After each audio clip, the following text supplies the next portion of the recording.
หายใจเข้าหายใจออกแขนลงได้ส่วนบนขวาหายใจเข้าหายใจออกยกหายใจเข้าหายใจออกไปข้างหน้าหายใจเข้าหายใจออกเหยียบหายใจเข้าหายใจออกเกาลงซ้ายหายใจเข้าหายใจออกยกหายใจเข้าหายใจออกไปข้างหน้าหายใจเข้าหายใจออกเหยียบหายใจเข้าหายใจออกมันเก่า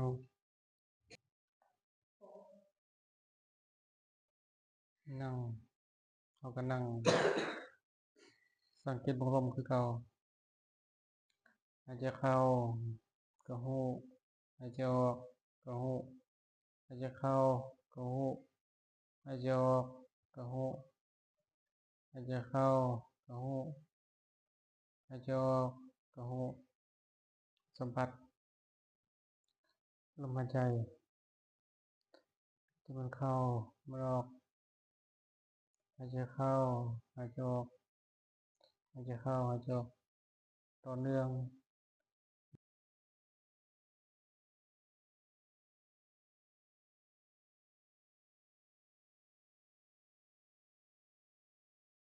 ไว้ส่วนนั่งลองเอาขาเบื้องว่าขึ้นที่ใดบอกนั่งได้บอก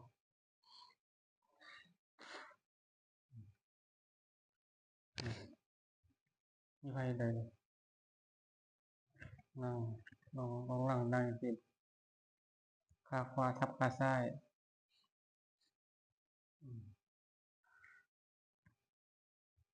แล้วมือที่ติดกันนี่ก็ได้จุไว้ที่ก็ได้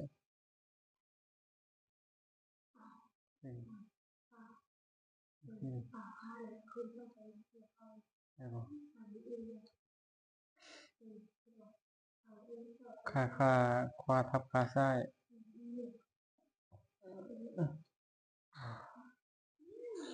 นี่เบิ้งพี่นะเบิ้ง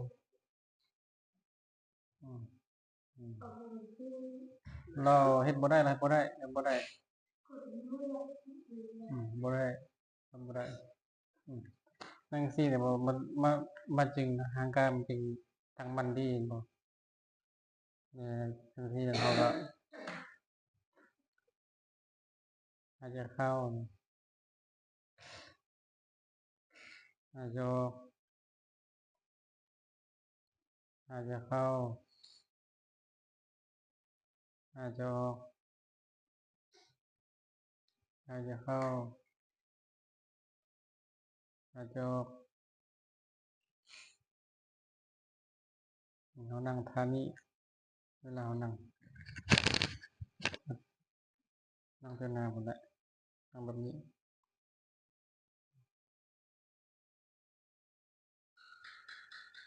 ที่นั่งในด้น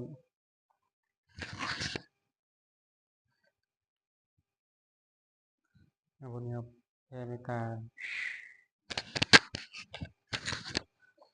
ข้าพเจ้าขอตั้งจิตด้วยเดชะบุญที่พวกข้าพเจ้าได้กระทำในวันนี้ขอให้ข้าพเจ้าจงมีความสุขขอให้พ่อและแม่ของข้าพเจ้าจงมีความสุขขอให้ญาติพี่น้องเพื่อนเจ้ากรรมนายเวรของข้าพเจ้าจงมีความสุข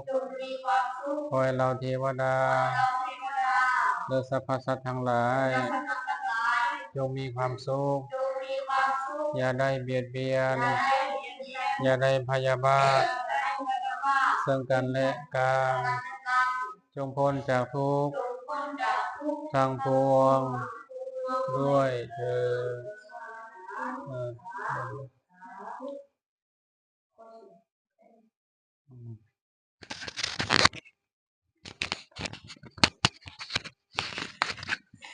นั่งแล้วเขาซื้ออะไร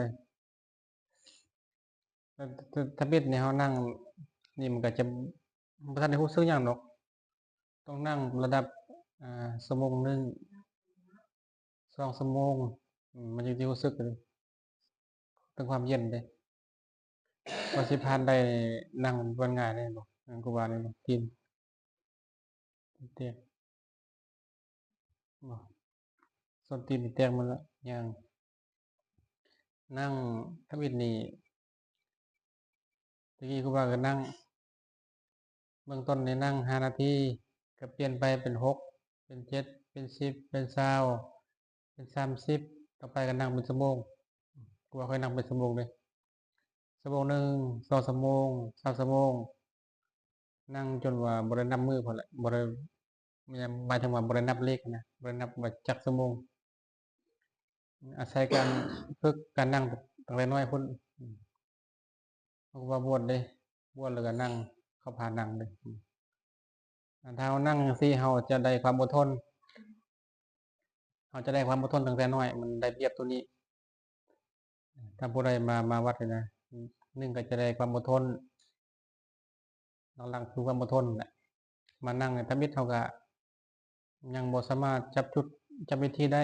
แต่เขาก็เฮ็ดเรื่อยๆให้ดูๆนะเดี๋ยวมันก็ฮู้ทางของมันเองเดี๋ยวมันฮู้ทางของมันเองให้เฮาเฮ็ดเรื่อยๆให้ดูๆเมื่อเฮา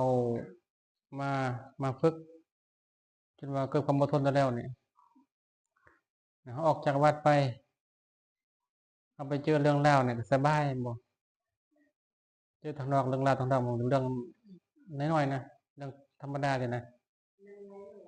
พอเวลาเฮาฝึกได้แล้วนะอดทนเด้อดทนเนี่ยมันก็บ่มีหยังดอกอดทนในสิ่งที่ถูกใจและบ่ถูกใจนั่นแหละอดทนก็คือสังรวมใจของเฮา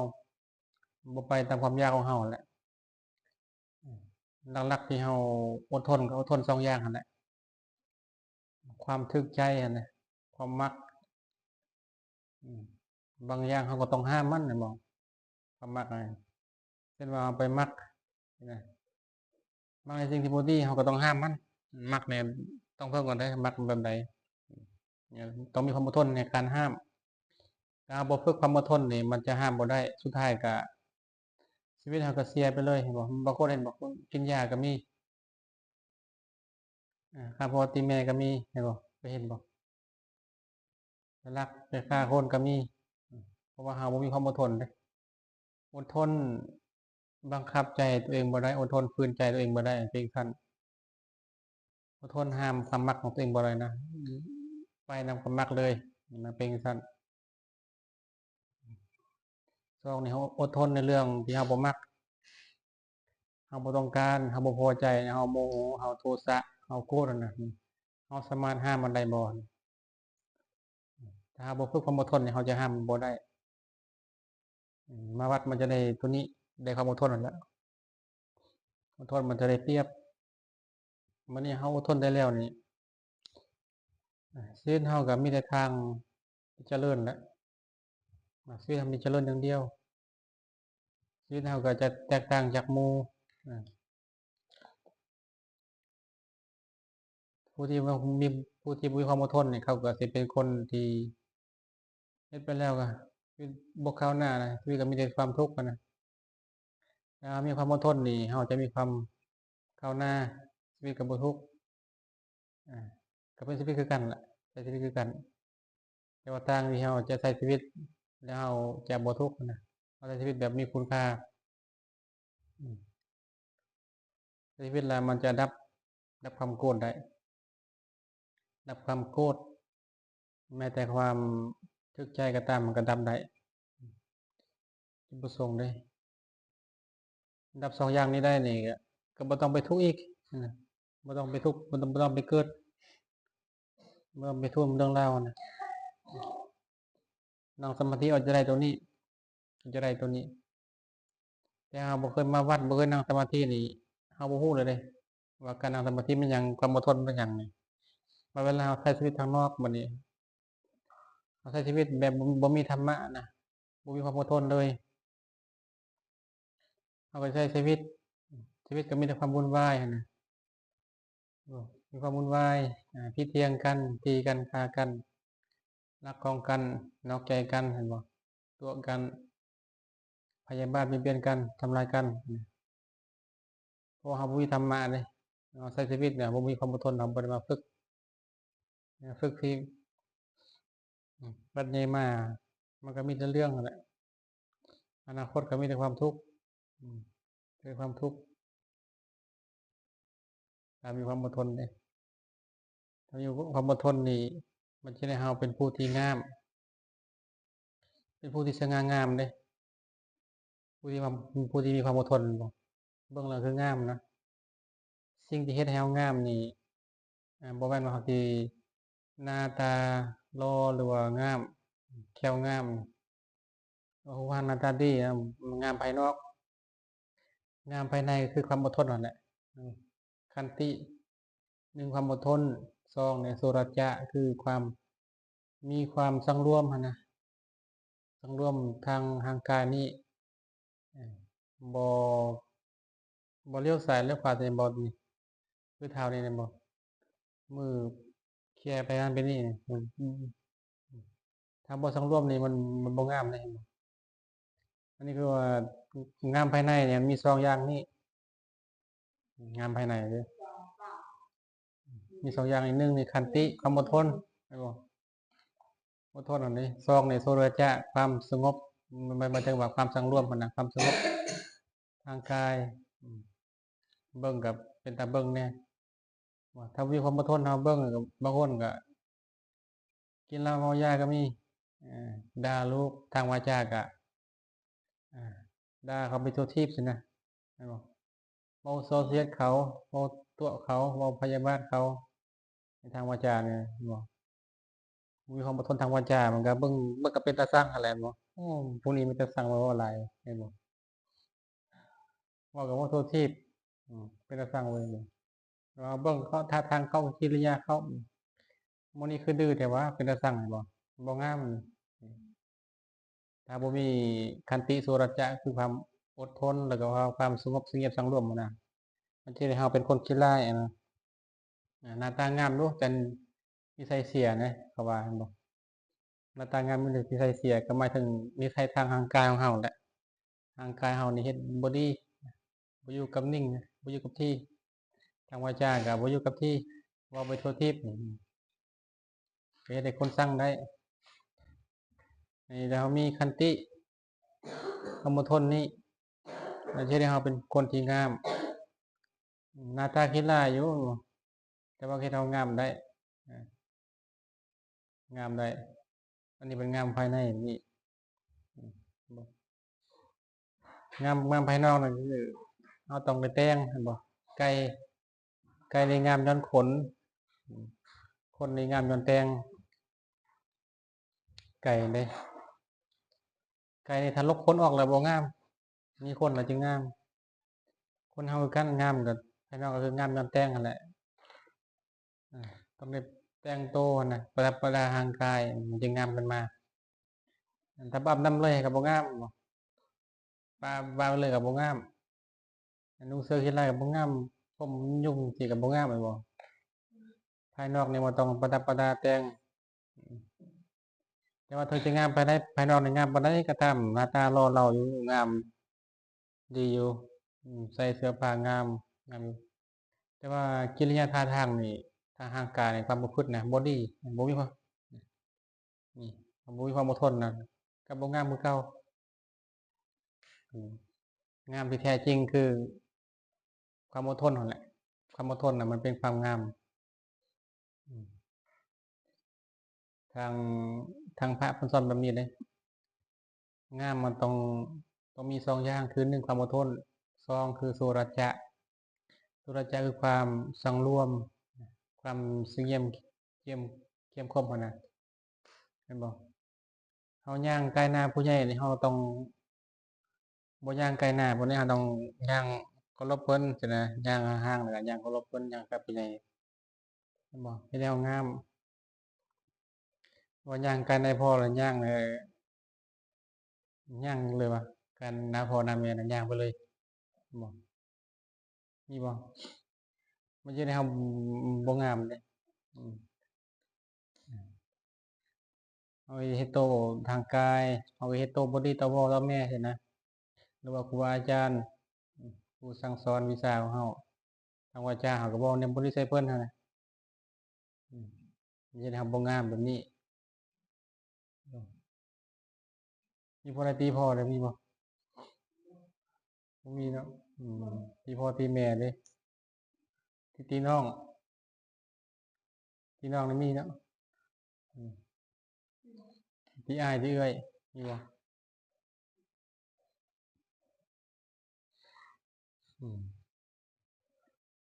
แม่นเฮาบ่มีความอดทนมันก็บ่งามครับหลักๆก็คือครอบครัวนั่นแหละต่างก็เฮาบ่ไปเฮ็ดให้เขาเดือดร้อนหั่นนะบ่ไปตีบ่ไปเบียดเบียนเขานั่นแหละทางวาจาบ่เว้าแนวที่บ่ดีใส่เขานะครอบครัวนั่นแหละเป็นหลักเลยเฮ็ดให้เฮาบ่งามหั่นนะถ้ามีความอดทนนี่งามถ้ามีความงามตัวนี้มันจะเฮ็ดให้เฮามี1คืออายุที่ยืนนะบ่ตายไวหั่นนะเห็นบ่เห็นบ่ถ้าบ่มีความอดทนนี่บ่ตายไวเด้เห็นบ่ทุรย่างกายเห็นนักเลงไปซี้หน้าแล้วตายเด้เห็นบ่เขาลุมตีเด้เห็นบ่ผู้ใดที่มีความอดทนมีความงามตัวนี้เฮ็ดให้1คือมีอายุยืนจะบ่ตายย้อนที่เขาตีนั่นแหละเห็นบ่ทางปากนี่ไปด่าเขานี่เขาก็ตีตีเลือดออกปากทางปากทางวาจาเลยมีความมีความอดทนเป็นสั้นอายุสั้นนะแล้วก็2นี่ก็ผิวพรรณก็บ่งาม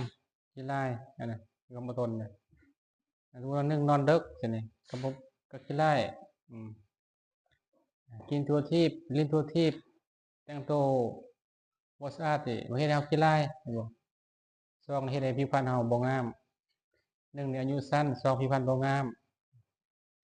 3มีความสุขก็บ่มีความทุกข์หั่นนะชีวิตมันวุ่นวายเด้เดี๋ยวจักเขาว่าแด้จักเขาด่าแด้พวกนี้คือเป็นตาสั่งแท้เดี๋ยวเขาก็ติเตียนแด้เดี๋ยวเฮาก็บ่มีหยังเป็นแต่เอาแด้ซี้นะหากินก็ประมาณมีแต่ไปเลาะตีหมู่หั่นน่ะเฮ็ดให้เฮาบ่มีความสุขวุ่นวายไผไปไปไปก็บ่มักไปก็สั่งหั่นน่ะความสุขบ่มี3นี่ภาระกำลังเขาก็น้อยบ่แล้วกำลังเขาน้อยแต่ถ้าบ่มีความอดทนนี่ภาระในการนี่แหละภาระคือกำลังในการเฮ็ดหน้าที่สำเร็จนะค่อยๆเรียกก็จะบ่แล้วเพราะความอดทนบ่มีเด้อันนี้ก็นะพลังยังบ่แล้วจักเทื่อแล้วบ่เทื่อบ่สำเร็จหั่นน่ะบ่ถ้ามีความอดทนนี่1มื้ออาจจะมีอายุยืน2นี่มีวรรณะผิวพรรณที่ดี3มีความสุข4นี่มีพลังความอดทนนะเฮาจะได้ตัวนี้มาวัดเฮาก็ได้ตัวนี้แหละได้ความอดทนนั่นแหละบ่ได้อย่างไรหรอกมาวัดได้ตัวนี้ได้ความรู้คือความอดทนและเข้าใจถึงความอดทนเป็นจั่งใดงามภายในเป็นจั่งใดงามภายนอกเป็นจั่งใดเนี่ยเข้าใจตัวนี้นะครับไปใช้ชีวิตอยู่แบบเฮานั่นแหละใช้ไปนั่นแหละมาเขาก็จะต่างจากผู้ที่บ่เคยมาผู้ที่บ่มาเขาก็บ่รู้วิธีประพฤติต่อชีวิตนั่นน่ะเขาก็จะวุ่นวายแต่ว่ามามีวิธีปฏิบัตินี่เขาก็บ่วุ่นวายเป็นจั่งซั้นแม่นบ่ เราต้องมีธรรมะในใจเลยเราจึงจะมีความสุขเรามีธรรมะในใจเลยก็มันมีความสุขก็อย่างนั้นขี้กากวะไม่ลองเรามีความอดทนกับที่วุ่นวายคือเหล่านะซื้อยังเท่ายังก็เปล่าโมซ้ำไม่เข้า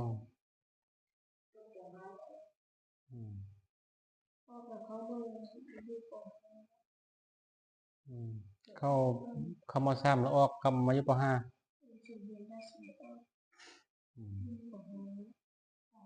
อย่างจบม.3แล้วออกมาอยู่ป.5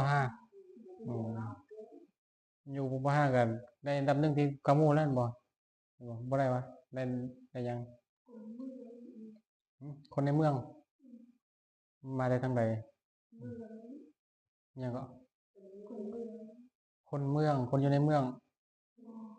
มันยังคนพี่ว่าบ้านแบบไหนเอาแบบไหน